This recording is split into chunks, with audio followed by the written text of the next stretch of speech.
कि आप अदलिया पे बात कर लें। अदलिया का जो बेड़ा गर्क किया गया है 27वीं आईनी तरमीम में, उसके ऊपर आप डिस्कशन करें। दो दीगर चीज़ें हैं जो उनके ऊपर आप बातचीत करें।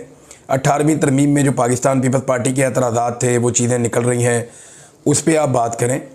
आप उन तमाम चीज़ों पे बात करें, लेकिन आपने आर्टिकल 243 वाला मामला जो पाकिस्तान की अस्करी क़यादत की तैनाती के हवाले से या उनके ओहदे के हवाले से या आर्मी चीफ और फील्ड मार्शल के ओहदे के हवाले से जो आईनी तरमीम की गई है, उस पर आप बात ना करें, या अगर उस पर बात करनी है तो सरसरी बात करें और निकलें। ये पाकिस्तान के मीडिया को बाकायदा अहकामात दिए गए हैं कि आपने इसको डिस्कस नहीं करना, बाकी आप जो मर्ज़ी डिस्कस कर लें। अब पाकिस्तान में मीडिया के ऊपर मुकम्मल तौर पे चेक है, तो हम कुछ लोग हैं जो ये फ़ायदा उठा लेते हैं कि इस वक्त हम पाकिस्तान में मौजूद नहीं हैं और हम इस पर बात कर सकते हैं। पाकिस्तान में जो हमारे दोस्त हैं, ऐसा नहीं है कि वो इस पर बात कर नहीं सकते हैं, उनकी काबिलियत नहीं है। इस वक्त वो बहुत मुश्किल में और दिक्कत में है। वो जो कहना चाहते हैं वो कह भी नहीं पा रहे, तो फिर हमें ज़्यादा ज़ोर से कहना पड़ेगा ताकि आम आदमी को समझ आए कि पाकिस्तान के आइन के साथ ये जो डकैती मारी गई है, साजिश की गई है, शब खून मारा गया है, ये एक्चुअली है क्या। पहले ज़रा आप समझ लें, मैंने बिल्कुल बात नहीं करनी उसके ऊपर अदलिया वाले मामलात पे। उस पर अगर आपने बात सुननी है तो जाके आप सिद्दीक जान साहब की बात सुन लें, बाकी जो दोस्त पाकिस्तान में हैं उनकी आप बात सुन लें, वो आपको मेरे से बहुत बेहतर समझा देंगे कि अदलिया के साथ क्या हुआ। मैं आपको वन लाइनर बता देता हूँ कि पाकिस्तान में एक अदलिया हुआ करती थी, बस। मेरे पास इसके हवाले से एक खबर है कि पाकिस्तान में एक दफ़ा का जिक्र है कि पाकिस्तान में एक अदलिया हुआ करती थी, बस। अब वो हुआ करती थी, अब वो नहीं है। मेरे पास खबर सिर्फ इतनी है। तफसीलात अगर आपने सुननी है तो पाकिस्तान में हमारे बहुत सारे दोस्त हैं जो इसके ऊपर बात कर रहे हैं, उनसे आप सुन लें। मैं बात करूँगा सिर्फ फील्ड मार्शल आसिम मुनीर साहब को मिलने वाली सहूलियात के ऊपर, और उन्होंने वो सहूलियात क्यों ली उस पर। सबसे पहले तो ये 6 चीज़ें आपने याद रखनी है जो इस मुबैना आईनी तरमीम में मुबैना तौर पे उन्हें दी जा रही हैं। नंबर 1, जो फील्ड मार्शल का ओहदा है वो उनका ताहयात रहेगा। हुकूमत ने काम तो बड़ा वाहियात किस्म का किया है, लेकिन मैं आपको उसकी तफसीलात बता रहा हूँ कि फील्ड मार्शल का ओहदा ताहयात, फील्ड मार्शल के ओहदे के लिए मुराद ताहयात, उन्हें ताहयात इस्तिस्ना हासिल होगा मुकदमात से। ये 3 चीज़ें हो गई। नंबर 1, ताहयात फील्ड मार्शल रहेंगे जब तक जिंदा रहेंगे, अपनी मौत के मुकर्ररा वक्त से एक लम्हा पहले तक वो फील्ड मार्शल रहेंगे। ये उन्होंने आइन के अंदर लिखवा दिया। नंबर 2 लिखवा दिया कि ताहयात अपने मरने से एक लम्हा पहले तक भी उन्हें वो तमाम मुराद हासिल रहेंगी जो उन्हें अभी हासिल है। नंबर 3, उन्हें ताहयात एक इस्तिस्ना रहेगा, वो आइन तोड़ें, वो कोई काम करें, वो कुछ उल्टा सीधा कर दें, पाकिस्तान में कोई जुर्म उनसे सरजद हो जाए तो उनको अब एक इम्यूनिटी मिलेगी, एक इस्तिस्ना मिलेगा जो सदर पाकिस्तान को सिर्फ उसके टाइम ड्यूरेशन के बीच में मिलता है। सदर को एक इस्तिस्ना होता है और वो सिर्फ उस टाइम तक के लिए होता है जब तक वो सदर के ऑफिस में होता है, उसके अलावा उसको वो इस्तिस्ना नहीं मिल सकता। तो ये इस्तिस्ना फील्ड मार्शल के ओहदे को सारी ज़िंदगी के लिए मिल जाएगा। यानी आसिम मुनीर साहब अपनी मौत से एक लम्हा पहले तक कोई भी जुर्म करेंगे, उन्हें इस्तिस्ना हासिल रहेगा। नंबर 4, इनको नौकरी से निकालने का तरीका इंतहाई मुश्किल बल्कि नामुमकिन कर दिया गया है। पाकिस्तान में आज तक किसी भी सदर को इम्पीच नहीं किया जा सका, तो इन्होंने इम्पीचमेंट का तरीका इस पर लागू कर दिया, या फिर कोई 2/3 अक्सरियत लेकर आए और लाकर आइन को बदले। चौथा यह है कि नौकरी से नहीं निकाला जा सकता, या ये फील्ड मार्शल का ओहदा ख़त्म ही नहीं किया जा सकता। 5वां यह है कि पूरी मुसल्लह अफवाज हत्ता के जो एटमी प्रोग्राम तक है उसके ऊपर फील्ड मार्शल का पूरा कंट्रोल हो जाएगा। वो हर चीज़ को अपनी कमान में ले लेंगे और chairman chief of joint staff का ओहदा जो है वो ख़त्म हो जाएगा। और छठी चीज़, इसके बावजूद अगर उनका दिल करे कोई नौकरी करने को, मिसाल के तौर पर मैं आपको बता देता हूँ कि उनका दिल करे कि वो सऊदी अरब जाना चाहते हैं या गज़ा में जाना चाहते हैं, और उन्हें ये लगता है कि गज़ा के अंदर एक अच्छा पैकेज है, मैं वहाँ चला जाता हूँ, या सऊदी अरब में एक बड़ा शानदार है, मैं अपनी ज़िंदगी वहाँ गुजारना चाहता हूँ, तो वो आर्मी चीफ के ओहदे से रिटायर हो जाएंगे। वहाँ एक नया आर्मी चीफ आ जाएगा, लेकिन बतौर फील्ड मार्शल वो मरते दम तक मौजूद रहेंगे, और बतौर फील्ड मार्शल अपने इस्तिस्ना के हमरा, अपनी मुराद के हमरा वो सऊदी अरब चले जाएंगे और खादमैन हरमैन शरीफैन बन जाएंगे। समझ आइए आपको। ये छठी सहूलत भी उन्हें हासिल है इस आईनी तरमीम के अंदर, मुबैना तौर पे अब तक जो चीज़ें सामने आई हैं। ये इन्होंने किया क्यों? देखिए, एक बात आप जहन में रखें कि जनरल आसिम मुनीर साहब ने जनरल बाजवा साहब की हालत देखी है। उन्होंने देखा कि जिस जनरल बाजवा के जूते पॉलिश करती थी नून लीग और जिनके बारे में ये बार बार कहते थे हमें इलेक्शन जितवा दो, ख्वाजा आसिफ ने बाकायदा जनरल बाजवा को व्हाट्सएप कॉल करके कहा कि मैं इलेक्शन हार रहा हूँ, क्या कर रहे हैं आप, और अपना तलक वलक लगा के उन्होंने इलेक्शन जीत लिया। जिस जनरल बाजवा के ज़रिए से इन्होंने इमरान खान के खिलाफ तहरीक अदम एतमाद को कामयाब बनाया।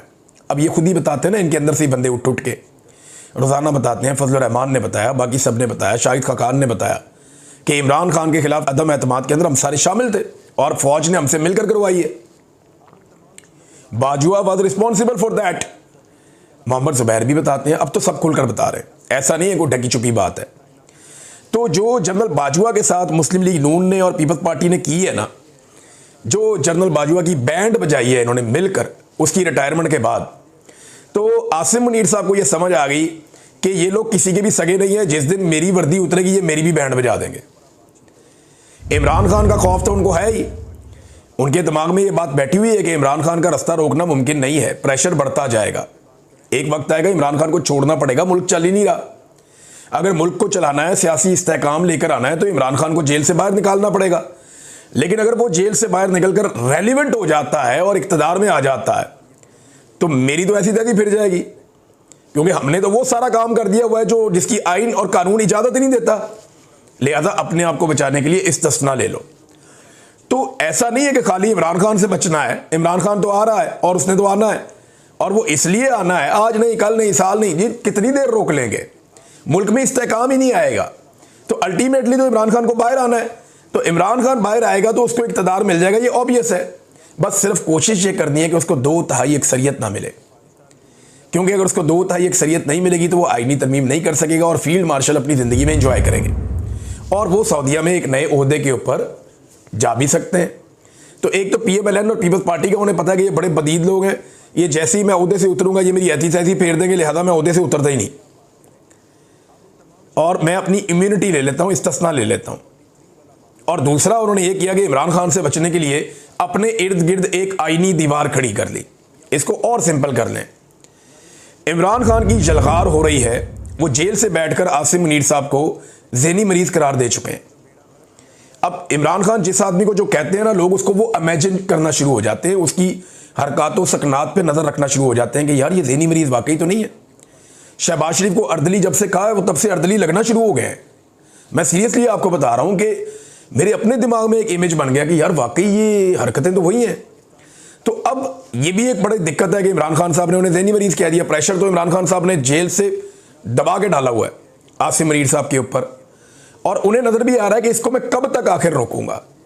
तो एक तो वो खतरा है, और ये खतरा ना PMLN के कुछ टाउट्स और कुछ टाउट्स हैं एस्टेब्लिशमेंट के, और कुछ PMLN के अपने लोग भी हैं, और वो अपने मुंह से बरमला अब ये कहना शुरू हो गए। उनके ट्वीट्स मौजूद हैं रिकॉर्ड के ऊपर, उनके स्क्रीनशॉट इस वक्त सोशल मीडिया पे गर्दिश कर रहे हैं। नजम सिटी का ऐसा ही स्टेटमेंट है कि एक्चुअली ये आसिम मुनीर साहब ने अपनी मुस्तकबिल की प्रोटेक्शन हासिल की है जिस वक्त इमरान खान साहब इक़्तिदार में आ जाएंगे, क्योंकि सारे डराते थे ना कि इमरान खान आ गया तो ये कर देगा, तो वो कर देगा, तो आपको नहीं छोड़ेगा, तो उसको नहीं छोड़ेगा। हालांकि इमरान खान ने कहा भी कि मैंने किसी से बदला नहीं लेना, मैं अपने मुल्क की खातिर बात करना चाहता हूँ। लेकिन ये सारे डरे हुए हैं, सहमे हुए हैं। अब जिसके दिल में चोर हो वो डरता ही है ना, हर आदमी तो नहीं डरता। मैं एक मीटिंग में था कल, जर्मनी में आया हुआ था फ्रैंकफर्ट में, तो वहाँ पे बहुत सारे लोग थे। मैंने उनसे पूछा, मैंने कहा आप में से किसी को इस्तिस्ना चाहिए? तो पूरे हॉल ने कहा नहीं चाहिए। तो मैंने उनसे पूछा कि आपको क्यों नहीं चाहिए? उन्होंने कहा हमने कुछ किया ही नहीं, हमारे दिल में चोर है ही नहीं, हमें क्यों इस्तिस्ना चाहिए होगा। नबी अकरम सल्लल्लाहु अलैहि वसल्लम ने फरमाया कि मेरी बेटी भी अगर चोरी करेगी तो मैं उसका हाथ काट दूँ। बेटी के लिए इस्तिस्ना नहीं था। हज़रत खालिद बिन वलीद रज़ी अल्लाह तआला अन्हु को दौरान जंग माजूल कर दिया गया। इस्लाम की तारीख का सबसे बड़े जर्नैलों में से एक जर्नैल, अल्लाह की तलवार, उनके लिए भी इस्तिस्ना नहीं था। हज़रत अबू बकर सिद्दीक रज़ी अल्लाह तआला अन्हु के लिए इस्तिस्ना नहीं था। सैयदना उमर फ़ारूक रज़ी अल्लाह तआला अन्हु के लिए इस्तिस्ना नहीं था। हज़रत उस्मान गनी रज़ी अल्लाह तआला अन्हु के लिए इस्तिस्ना नहीं था।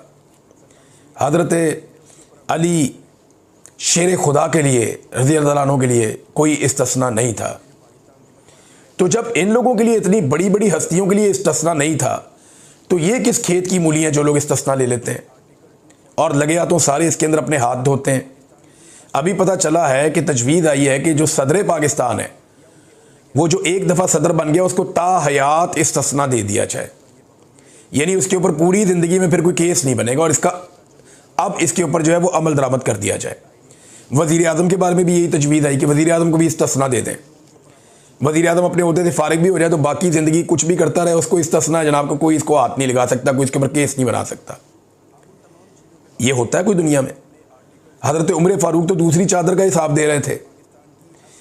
हमें सुनाते हैं कुरान पाक की आयतें, अपने लिए इनको आईनी दीवार चाहिए और अपने लिए इनको प्रोटेक्शन चाहिए। यानी हम गरीब पाकिस्तानियों के लिए, मिडिल क्लास के लोगों के लिए कुरान पाक की आयात और उनका तर्जमा है जो अपनी मर्जी के मुताबिक वक्तन फ़वक्तन निकाल के अपनी ज़रूरत के मुताबिक कौम को सुना दिया जाता है, और अपने लिए इनको ज़रा भी तवक्कल नहीं है, इनको इस्तिस्ना चाहिए। भाई दूसरी सांस किसी ने नहीं देखी, कल किसी ने नहीं देखा, आप इस्तिस्ना के पीछे भाग रहे हैं। हमारे किसी खुलफाए राशिदीन में से, इस्लाम के बड़े बड़े जर्नैलों में से किसी ने कभी इस्तिस्ना लिया नहीं, लेकिन आसिम मुनीर साहब को इस्तिस्ना चाहिए कि उन्हें डर है। और ये PMLN के लोग कह रहे हैं, नजम सेठी साहब ने कहा और बहुत सारे लोगों ने कहा कि जनाब उन्हें इमरान खान साहब से ये खौफ है कि कल को इमरान खान साहब आ गए तो पता नहीं क्या कर देंगे, लिहाजा उन्होंने अपने इर्द गिर्द एक आईनी दीवार खड़ी कर दी है। आइन की इस तरह की शिकें मंजूर करवाने की कोशिश कर रहे हैं जिसके ज़रिए वो महफूज हो जाएं अपनी ज़िंदगी के आखिरी सांस तक। ये तो मेरा रब जानता है ना, हिफाजत तो मेरा अल्लाह करता है। वो हुजूम में तन्हा आदमी की हिफाजत करता है, वो पत्थर में कीड़े की हिफाजत करता है, और अगर वो किसी की हिफाजत ना करे ना तो फिर उसे कोई नहीं बचा सकता। नबी अकरम सल्लल्लाहु अलैहि वसल्लम की एक हदीस है, मुझे वो याद आ गई। आप ऊँट पे सफ़र कर रहे थे और आपके पीछे एक सहाबी बैठे हुए थे छोटी उम्र के। आपने उन्हें कहा कि लड़के मेरी बात सुनो गौर से, कि सारी दुनिया मिलकर तुम्हारा कोई फ़ायदा नहीं कर सकती अगर रब ना चाहे तो, और सारी दुनिया मिलकर तुम्हारा कोई नुकसान नहीं कर सकती अगर रब ना चाहे तो। उसका मुख्तसर मफहूम ये है कि मेरे रब की चाहत से होता है जो आता है। ये ज़ियाउल हक का भी प्लान ताहयात था, फिर उसके साथ क्या काम हुआ। ये ताहयात किस्म के वाहियात प्लान पाकिस्तान में बहुत दफ़ा बने, हमने बहुत बनते हुए देखे हैं। इसके ऊपर ये नवाज शरीफ साहब ने भी माजी में ये गलती की हुई है। ये ज़रा मैं आपको एक बड़ी इंटरेस्टिंग चीज़ पढ़ के सुनाता हूँ। ये माजिद निज़ामी साहब ने ये याद दिलाया। उन्होंने बताया कि बड़े भाई नवाज शरीफ ने सिविल मिलिट्री तवाज़ुन बरकरार रखने के लिए जनरल मुशर्रफ को आर्मी चीफ के साथ साथ chairman joint chief of staff committee भी बनाया था। ऐसे ही सारे इख्तियारात उसको भी दे दिए थे परवेज़ मुशर्रफ को। लेकिन एक साल बाद ही अक्टूबर 1999 में धड़न तख्ता हो गया। अब छोटे भाई शहबाज शरीफ ने भी हाइब्रिड सिस्टम की मजबूती के लिए जनरल आसिम मुनीर को आर्मी चीफ के साथ साथ चीफ ऑफ डिफेंस फोर्सेस बनाने का ऐलान कर दिया। आगे आगे देखें क्या होता है। तो ये बात उनकी बिल्कुल ठीक है, एक खेल पुराना है। अब एक जो स्टेटमेंट है वो जावेद हाशमी साहब की तरफ से आया, ज़रा सख्त स्टेटमेंट है, लेकिन जब इस तरह का माहौल होता है तो ऐसे स्टेटमेंट्स आ जाते हैं। जावेद हाशमी साहब कहते हैं कि पाकिस्तान में एक शख्स नशा इक़्तिदार में ख़ुद को बादशाह बनाने जा रहा है, लेकिन बादशाह तो सिर्फ अल्लाह रब्बुल इज़्ज़त की है। मुशर्रफ का इंजाम याद रहे, पाकिस्तान की कश्ती को इस दौर में भंवर में लाने वाला आसिम मुनीर, चाहे वो ट्रंप की नौकरी हो या हमास के ऊपर पहरा देने के लिए फ़ौज भेजना हो। नून लीग जिस नौकरी के लिए बनाई गई थी आज भी वही सर अंजाम दे रही है। पीपल्स पार्टी के हाथों में भी वही जंजीर आ गई है। ये कौम तुम्हारी गुलामी कभी कबूल नहीं करेगी। ये जनाब एक बड़ा सख्त ट्वीट है जावेद हाशमी साहब का, एक बड़े बहादुर सियासतदान है, और उन्होंने ये बताया।